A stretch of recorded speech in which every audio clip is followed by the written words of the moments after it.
স্কুলে পড়াকালীন মা যেরকমভাবে ম্যাগি বানিয়ে দিত চাউমিন স্টাইলে, সেইটা দিয়েই আজকে মর্নিংটা স্টার্ট করেছিলাম। তারপর আমার রুমটা গোছাতে আসলাম, এসেই দেখলাম ডিসেম্বর মাসের আর মাত্র কটা দিনই বাকি আছে। আর আমাদের এই ক্যালেন্ডারটা এবছর শেষ হয়ে যাবে। আর জানো তো, আমার এই অ্যাপেল যে ওয়াচটা, এটা অনেক দিন চার্জ দেওয়া হয় না, মানে ইউজই করা হয় না। তাই ভাবলাম আজকে একটু চার্জ করে রাখি।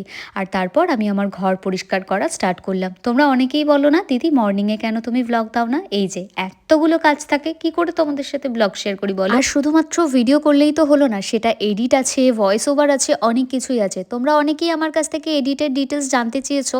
আমি একটু ফ্রি সময় পেলেই আমি তোমাদের সাথে সবটা শেয়ার করে দেবো। আপাতত আমি স্নান করে রুমে এসে আমার যে ছোট্ট গণেশটা আছে সেটাকে আমি ফুল দিচ্ছি। আর এই গোলাপগুলো আমার অ্যানিভার্সারির টাইমের এই ফ্লাওয়ার ভাসে রেখেছিলাম, তোমরা তো দেখেইছিলে মিনি ব্লগে। সেগুলোকে আজকে সব ফেলে দিচ্ছি, কারণ ফুলগুলো সব শুকিয়ে গেছে। ভীষণ কষ্ট হচ্ছিল জানো তো, কারণ আমার তো গোলাপ ভীষণ পছন্দের। কি আর করা যাবে, শুকনো গোলাপ কতদিনই বা আর রেখে দেবো, তাই না? চলো এবার ফ্লাওয়ার ভাসটাকে ধুয়ে জায়গাতে সেট করে রাখি। অ্যানিভার্সারির আগে আগেই আমাদের এই সোফা টোপাগুলো আমি সব ঠিকঠাক করে সাজিয়ে রেখেছিলাম, আবার সব ঘুটিয়ে গেছে। কি আর করবো, সোফাতে বসলে তো ঘুটিয়েই যাবে, আর না বসেও তো থাকতে পারি না। আর আমি যেই না একটু সোফাতে বসেছি, তখনই জার্সি চলে এসছে আমার কাছে আদর খেতে। তাই ভাবলাম তোমাদের সাথে দেখাই যে জার্সি আমার কাছে কি করে আদর খায়। এই দেখো, এটা কিন্তু ওর হ্যান্ডশেক। আমি যখনই বলি বাবা হ্যান্ডশেক, তখনই ও লক্ষ্মীর মেয়ের মতো ওর বা হাতটা আমার হাতের ওপর তুলে দেয়। যাই হোক, তোমাদের আজকের ভিডিওটা কেমন লাগলো অবশ্যই জানি। ততক্ষণই কিছু হোমস্টে দেখি, বাকিটা তোমাদের সাথে নেক্সট পার্টে শেয়ার করবো। ওকে, বাই।